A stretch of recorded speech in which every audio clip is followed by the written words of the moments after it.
Hey everybody, thanks for showing up for the Future of Paizo Licensing Seminar at GenCon this year.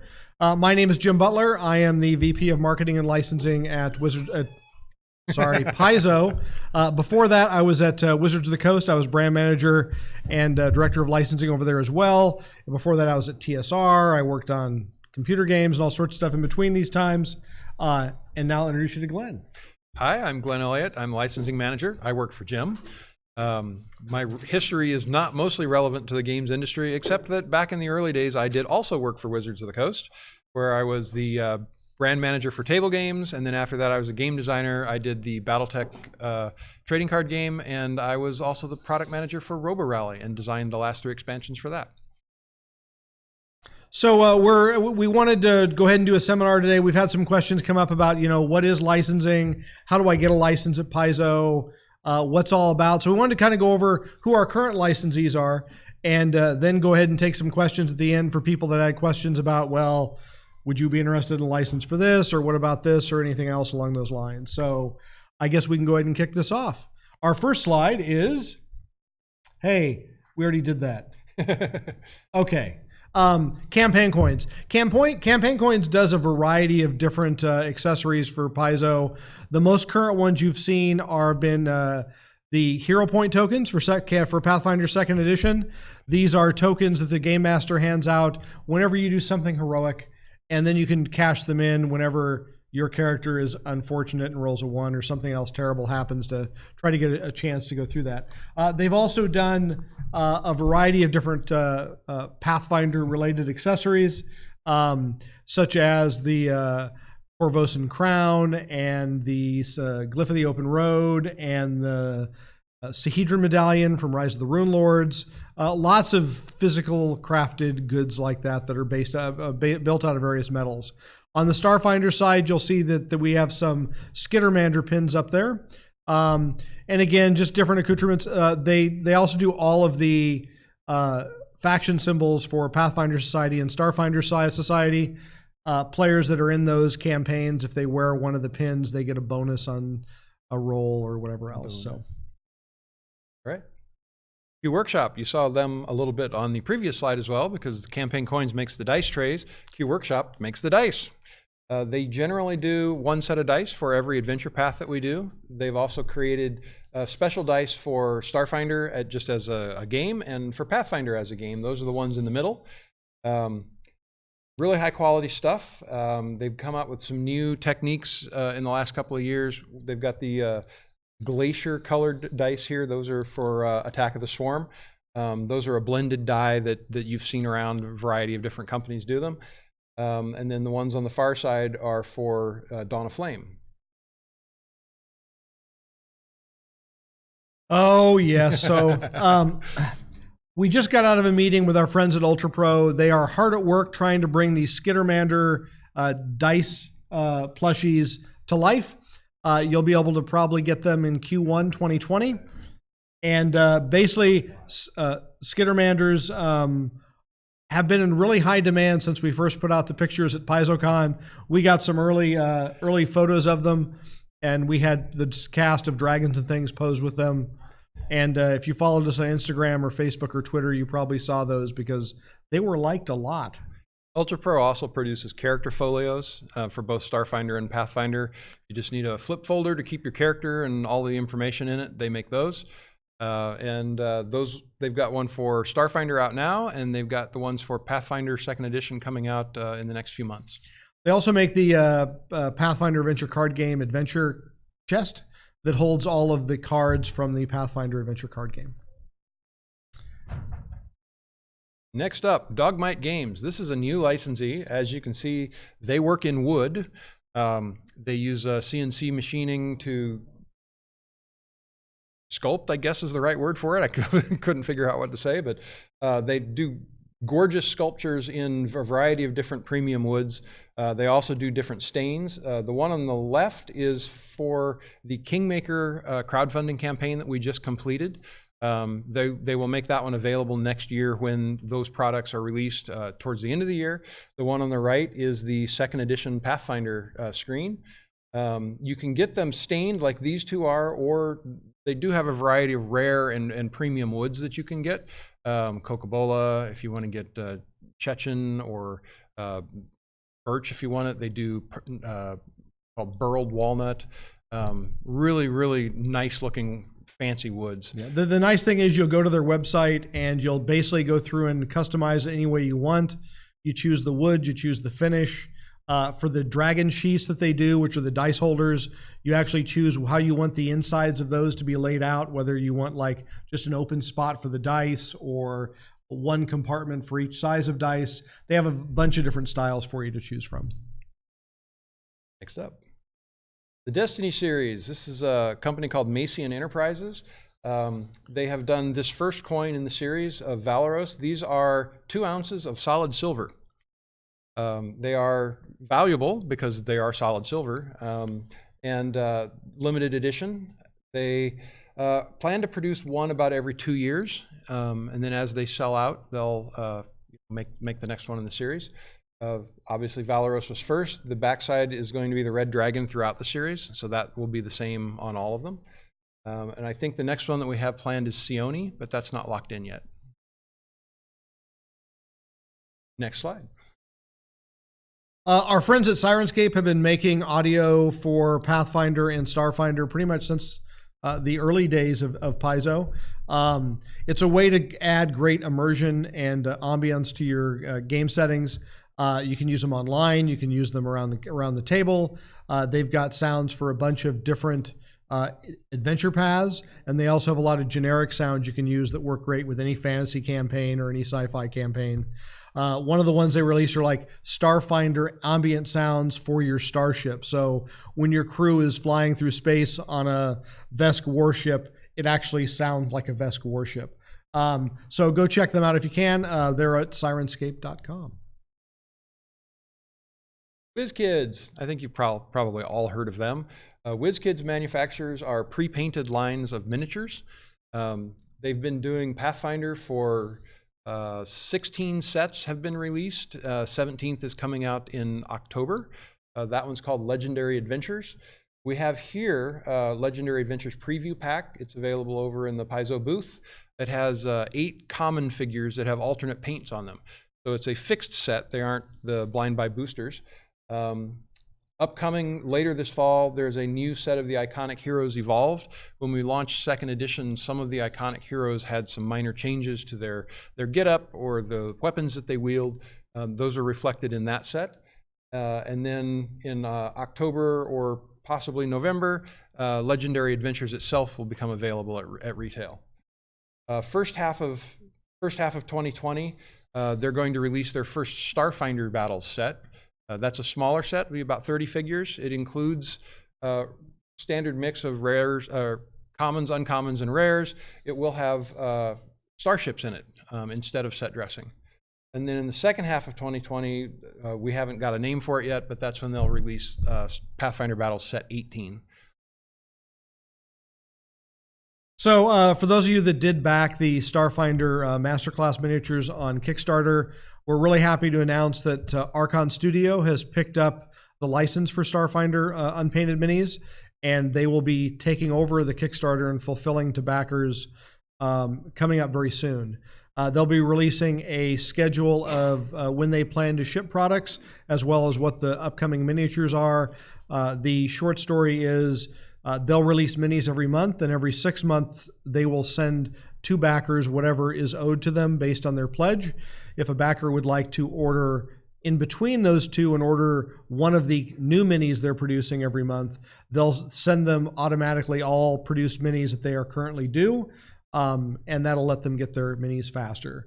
We're really excited to be working with Archon Studio, and we just announced this like 3 days before Gen Con. So yeah, it's been closing in on this one really quickly, and it all kind of resolved at the last second. We're very happy to have them on board. The technology that they're using is hard plastics. It's very similar to what Games Workshop uses. So if you're familiar with those minis, that's roughly the same kind of a mini that you're going to get now for your Starfinder Masterclass minis.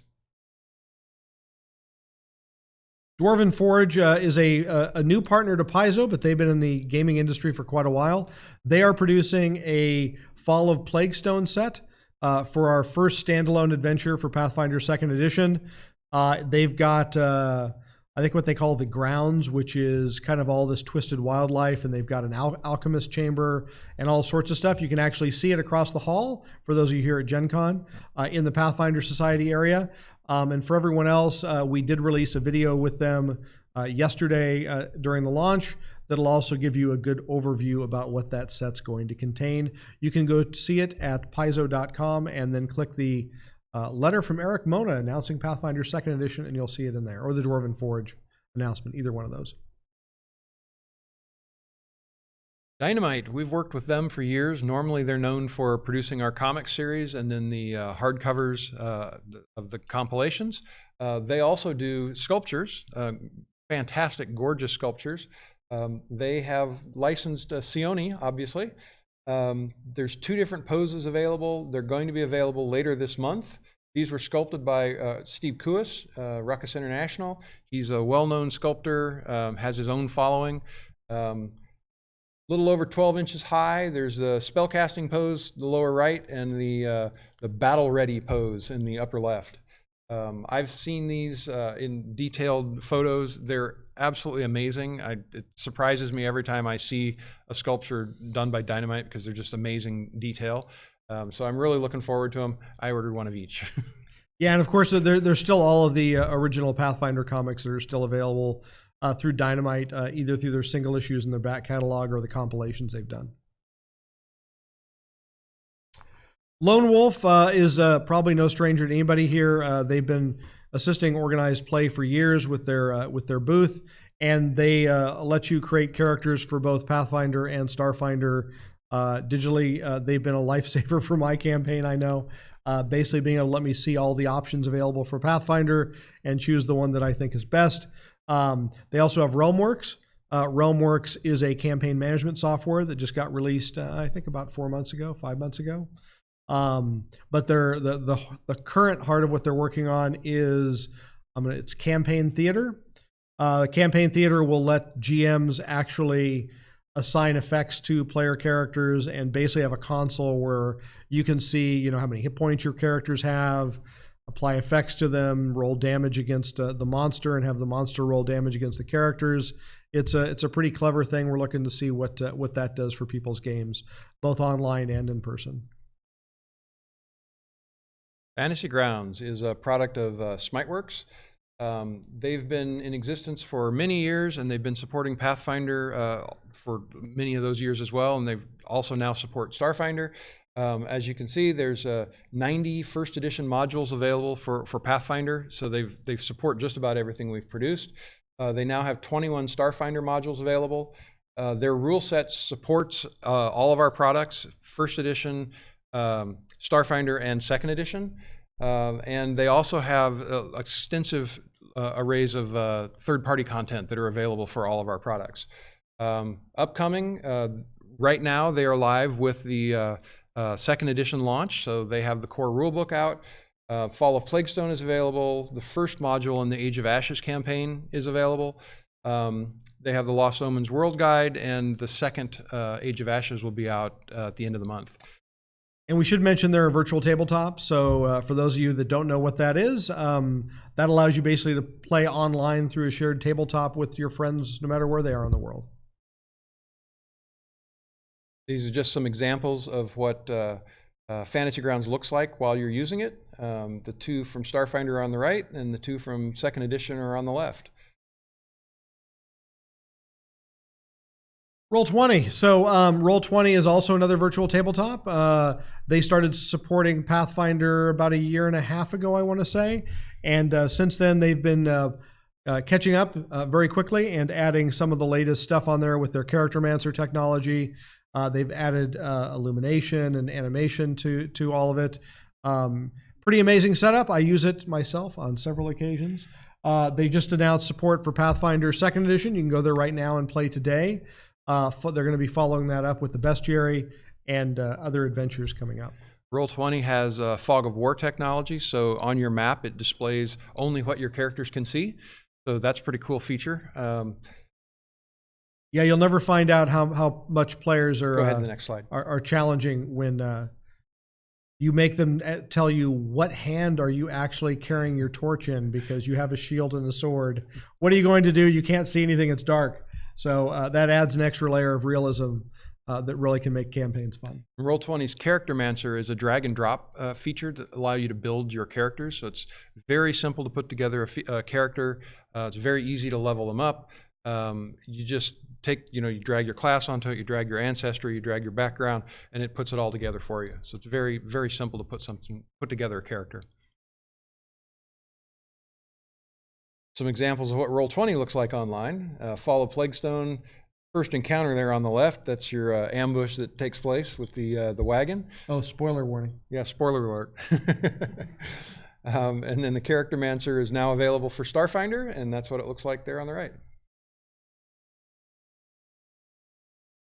D20 Pro is the latest partner of ours creating a virtual tabletop. Right now they have the OGL version of Pathfinder available, and they have announced that they'll be supporting Pathfinder Second Edition as well. And they also have the core rules for Starfinder available and the OGL version of that as well. They're slowly building out. They start with the OGL versions and then add the additional features that you can purchase with the full versions. So we have a lot of actual play podcasts. Most of these guys you've probably heard of, and podcasts as well. Glass Cannon Network has basically the Glass Cannon, where they're going through the Giant Slayer adventure path.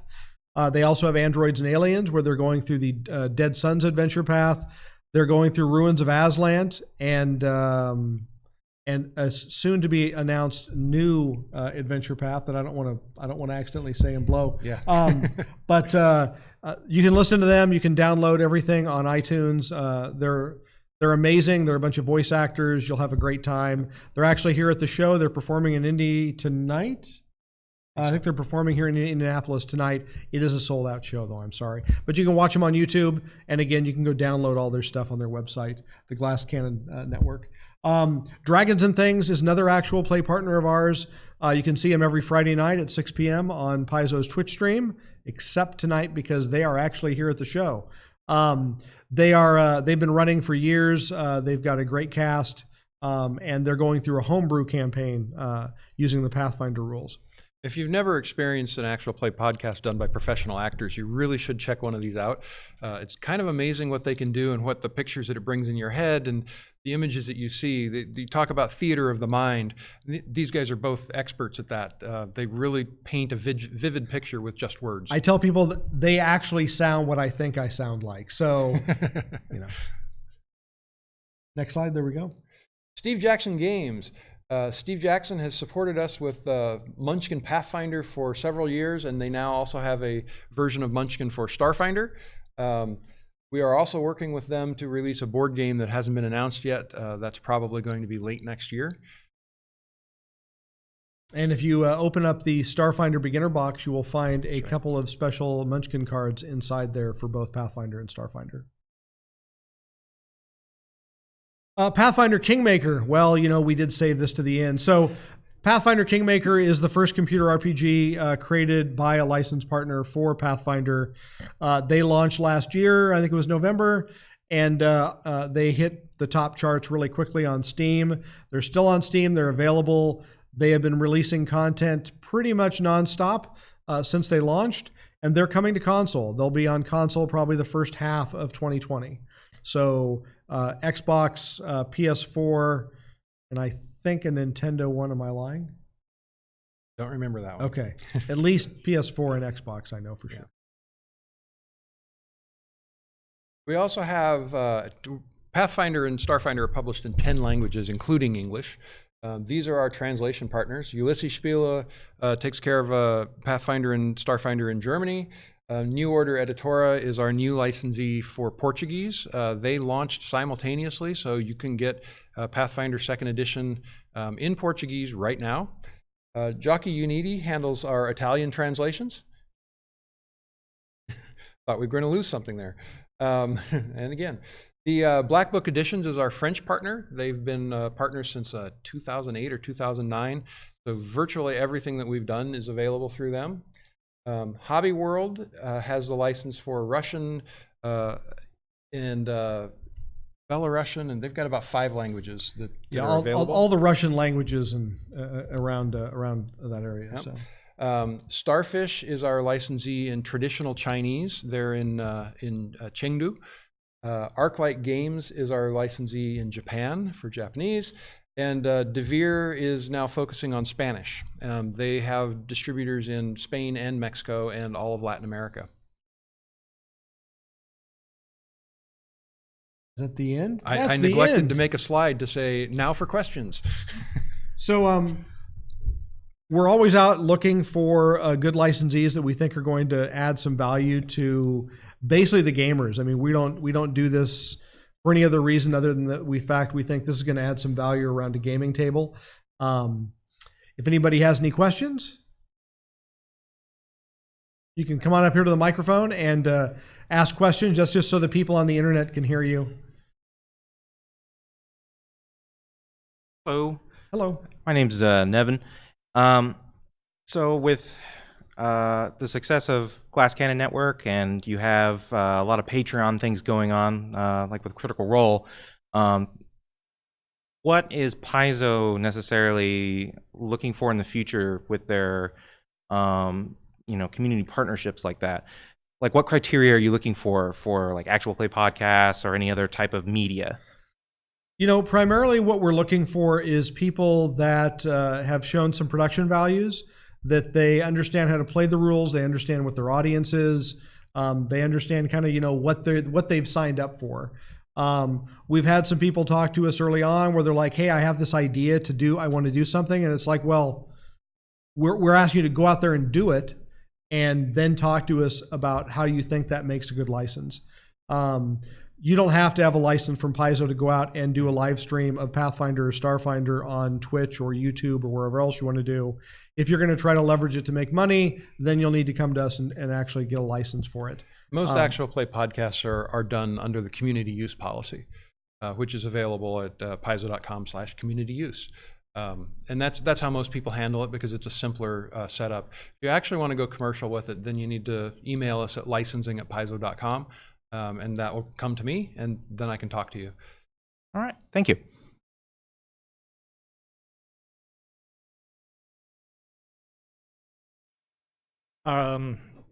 Is the use license for Second Edition the same as the use license for First Edition, or any differences? The community use license is system agnostic. So that one applies to Pathfinder First Edition, Starfinder, and Pathfinder Second Edition. The compatibility licenses are separate.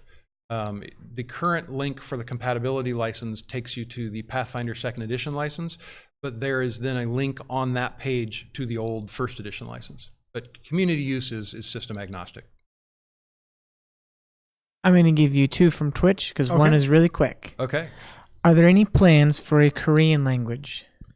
We would love to find a Korean partner. If you are in Korea or you are a Korean partner yourself, please drop us an email at licensing@paizo.com and we'll get back to you. What we're primarily looking for in a foreign partner translation is the fact that they should have a body of work so that we understand what they've done in the past. And most importantly is they have a way to distribute products in the country that they're actually localizing in. Okay, and I'll give you one more from Twitch. Should we expect any big announcements regarding licensing in the near future? There aren't any big announcements coming at Paizo. The biggest announcement we just did was the announcement for Archon. And then we did that whole Second Edition announcement thing on Thursday. Yeah.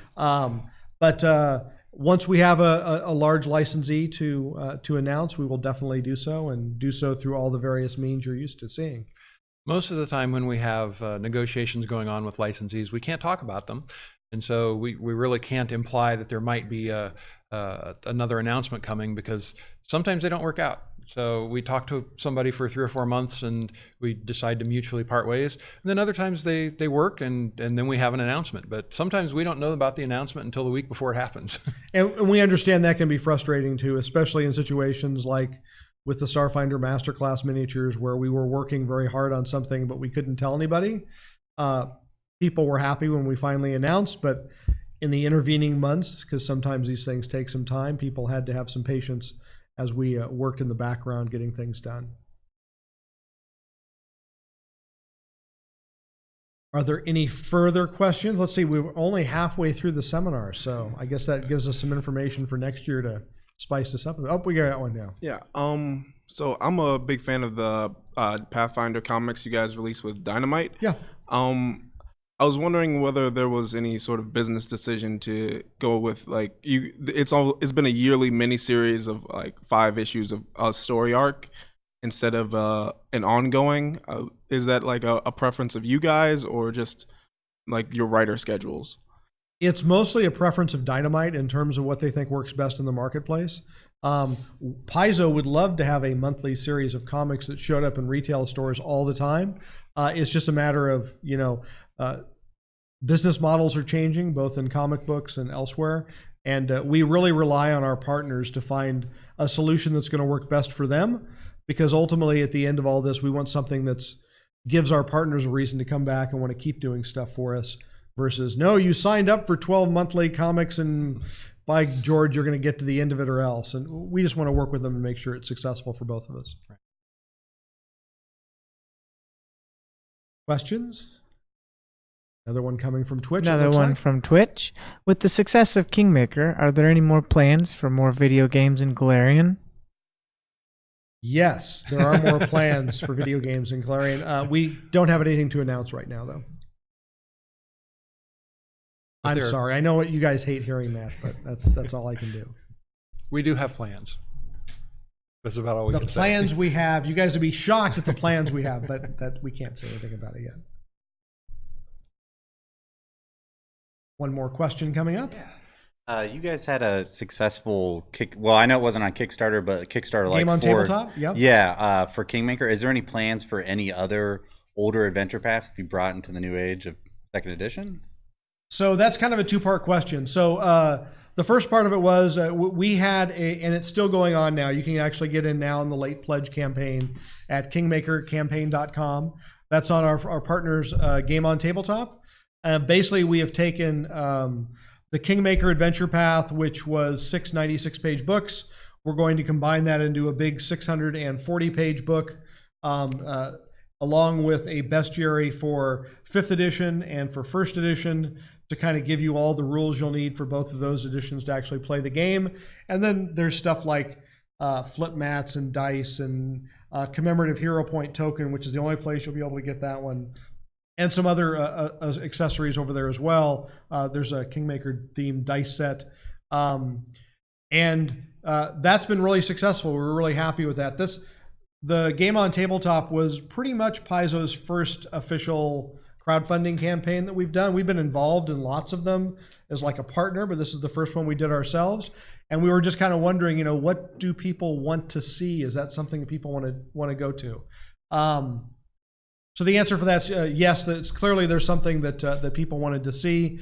As far as are we going to do that for all the 1st edition adventure paths? I don't see that happening. Is it possible that we would do a second one or other ones in the future? Perhaps. Right now, we want to make sure with 2nd edition that we're not only just going through and redoing all the stuff we already did.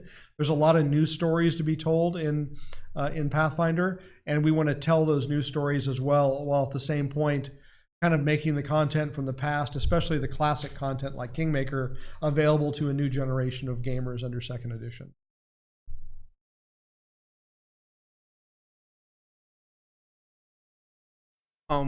So with regards to like the Glass Cannon partnership and their shows, I'm kind of foggy on how the details of that work, because you said that anyone can make a Pathfinder podcast, more or less, but yeah, they're so official.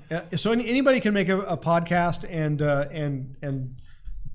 have a show where they're the stars and do that. It's the moment you start putting stuff behind paywalls that you'll need to come to us for a license. So the Glass Cannon Network's podcast of Giant Slayer, they don't need us at all for that. They came to us because they wanted to make it official. And then they also have a Patreon that they run that locks exclusive Paizo content like Ruins of Aslant and some other stuff behind a paywall. Officially licensed partners also get additional support that someone who's using the community use policy doesn't. So we work with the Glass Cannon on a regular basis. We provide them with assets. They get early access so that they can set stuff up ahead of time. So there are advantages to being an official licensee, but it comes with the requirements for reporting and royalties and stuff like that.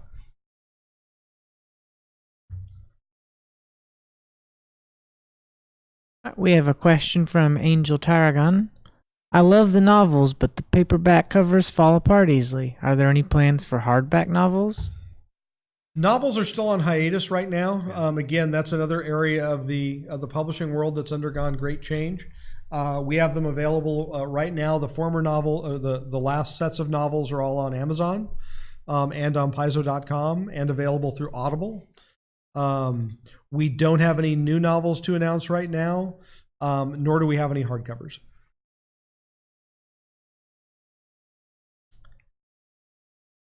I know this riveting licensing discussion is really getting everybody here, aren't they?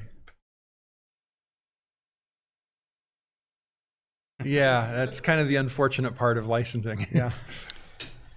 So what's your internal deliberative process like? Say you are approached with a project or you see something that you're interested in. How long does it typically take for that project to get off the ground? Can you give me your coin? You never know when you might need a hero point, so I carry mine with me. So what we do is we decide whether or not they're going to get a license first. That's the first part. No. So basically when somebody comes in and they have a great idea for something, the first thing we do is take a look about how it's going to align to what Paizo is currently working on. Like right now we're working on products that are all the way through 2020. So we kind of have an idea what's coming out. We try to find out, is that a good match for what we're doing? Also, we try to determine whether or not that's something Paizo would do themselves. Like if somebody comes to us and says, hey, I want you guys to create this great Pathfinder rules set. It's like, well, we could do that. We probably don't want to license that out. That's kind of the base deliberative process. And the second part of it is, who is the partner? What have they done? What's their reputation like? Where do we think this fits into the grand scheme of things? Once we've all kind of nodded our heads and said, okay, we think that's the right way for us to go, then the paperwork goes back and forth, and that goes at the speed of lawyers. So it depends on your lawyer. And that's also. I handle the paperwork side of it. And the paperwork, it can go very, very quickly. We have a template contract that we send out. If that's acceptable to the licensee, then we can be done in a week.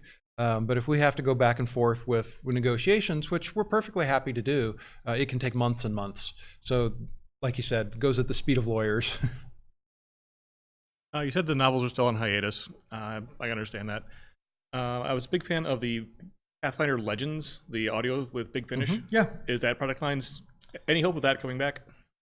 Not right now. Yeah, we've talked to Big Finish. They would love to do further episodes. They're having a difficult time figuring out how to make that a profitable product line.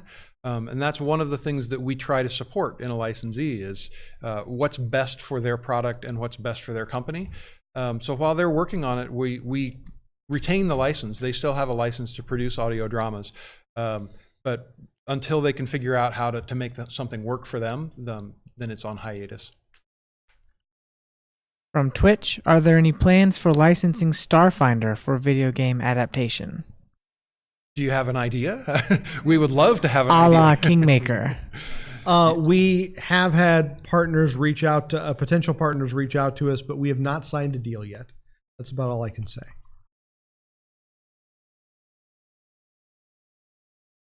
More questions? More questions about our time at Wizards of the Coast or TSR or anything else? Okay, we only got 26 minutes to fill here. Oh, somebody goes running by.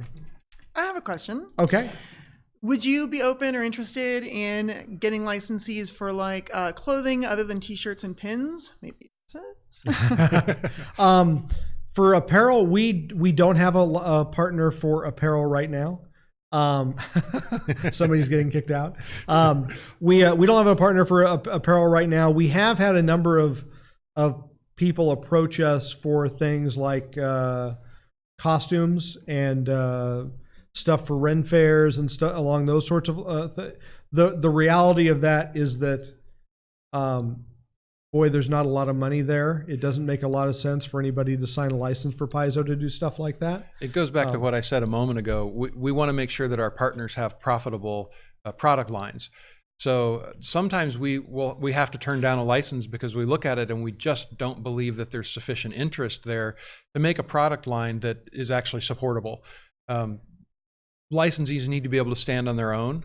And so if you've got a product that you're going to require us to purchase from you in order to sell on Paizo.com, or you're going to require Paizo to do marketing for you, that's not something that's going to work out very well. But if you have an idea for, let's say, kilts, right? If you want to produce Pathfinder kilts, and you can present us with a business plan and a marketing plan for that is going to make a profitable product line, then absolutely. And I don't want us to harp too much on the profitability thing. It's not.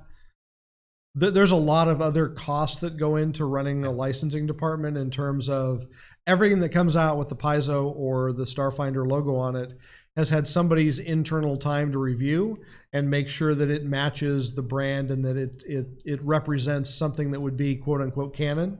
So the fiction is a really heavy lift. That's why we do most of it internally.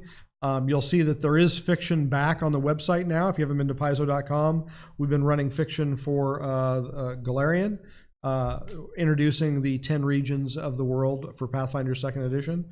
So those have all been there from some of the same authors that actually did a lot of the novels for us. So you should go there and check those out. Will there be a Spanish version of the core rules in the U.S. anytime soon? Yes. Well, in the U.S., that's kind of a trick. So right now, our partner for Spain is Devere, and they are targeting, I want to say, October for the release of the core rulebook.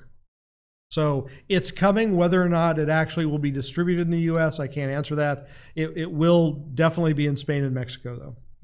We're trying to implement systems that will allow our licensees to sell translated PDFs on Paizo.com. If we can get that in place, Devere has Spanish versions of all of our products ready to go. We just have to get the system in place so that we can make them available.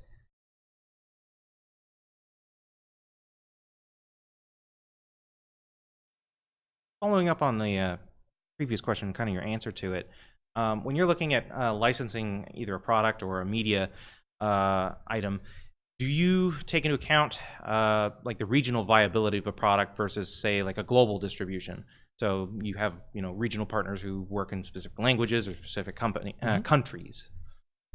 Yeah, absolutely. I mean, we try to consider all aspects of a product that's been proposed.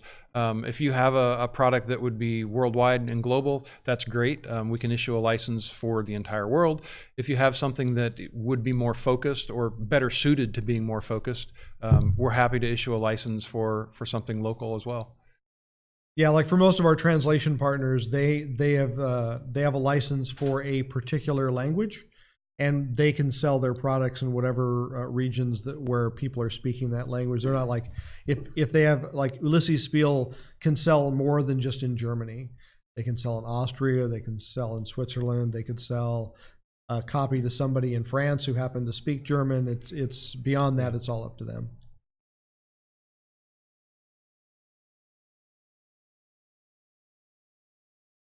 I'll give you another question from Twitch. Okay. Will there be another contest in the near future for Pathfinder 2 for independent content creators like the ones you did for First Edition in the past? For RPG Superstars? I'm guessing that's what they're referring to. I would think so. That would be a question best suited for our publisher, who is Eric Mona, who is not here right now. It wouldn't be anything the licensing team would handle, because neither of us can read that much anymore. Any other questions? Going once? Going twice? Okay. Great. Thank you Thanks, very everybody. much for coming.